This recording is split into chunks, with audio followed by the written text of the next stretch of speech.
Okay, we're back live streaming from California International Arbitration Week. My name's Jack Needham. I'm here with Neil Popovic. Neil, welcome. Thank you so much for joining us.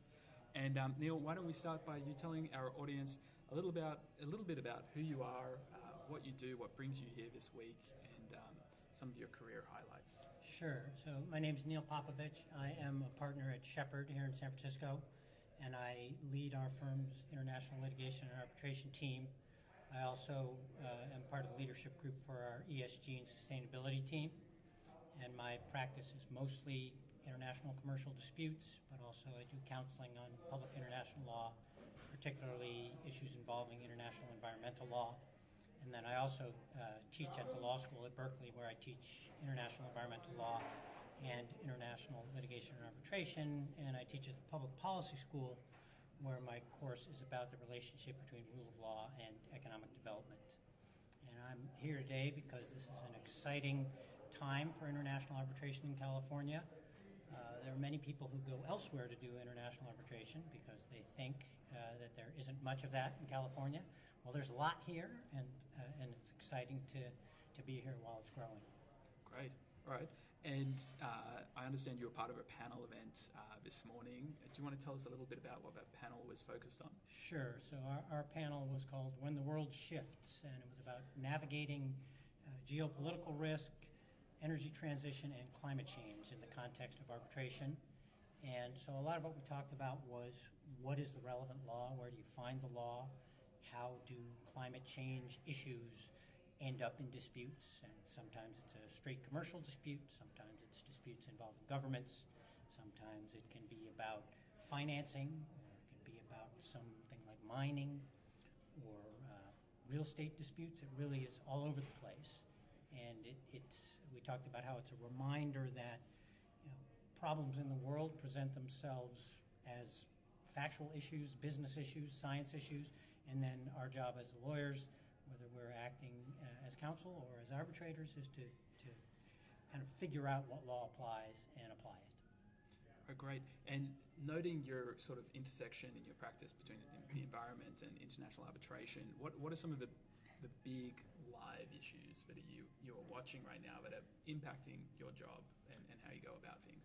Sure. Well, there are a lot of things. It's a shifting landscape, and so one of the big things that gives rise to disputes is the volatility of markets for things like rare earth minerals or other kinds of renewable energy projects, when governments withdraw subsidies for a particular type of renewable energy, or when they promote some kind of energy development, or when there are political shifts like a government withdrawing from the Paris Agreement or something like that, that can upset people's expectations, and that means risk and uncertainty and trying to find somebody to make you whole if you lost money. All right, great. And you mentioned that people don't necessarily think of California as a destination for international arbitration, and that they should. What do we need to do as a state to raise the profile of California as a seat for international arbitration? Or as a local practitioner, has it been coming along and it's actually well underway? Well, it is coming along. It's come quite a long way, and I think events like this, the role of CalArb, the role of California Lawyers Association, the role of organizations like JAMS and others, ICDR, others who have a lot of arbitration seated in California, in the Bay Area, in Southern California, and increasingly practitioners who realize that they can make a career doing international arbitration and be here in the Bay Area. And that was, when I started out almost 40 years ago, that was not something that was expected or understood, that you could stay in California, and particularly stay in the Bay Area, and have an international practice that was focused on disputes as opposed to international transactions. All right. And Neil, anything else you're looking for at this conference? Anything you're particularly looking forward to attending or have attended and you thought it was great? Well, I think that hearing different perspectives on the vast range of issues that are covered here is always enlightening, exciting. I'd love to see the law students here getting excited about international arbitration. And it's an opportunity to network, to see people who you know about, you've read their work.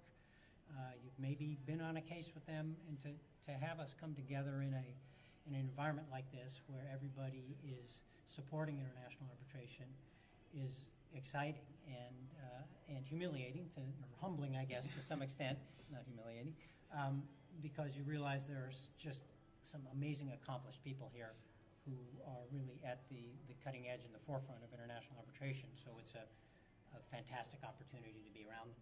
Great. All right, Neil, thank you so much for joining us on our live stream. Really appreciate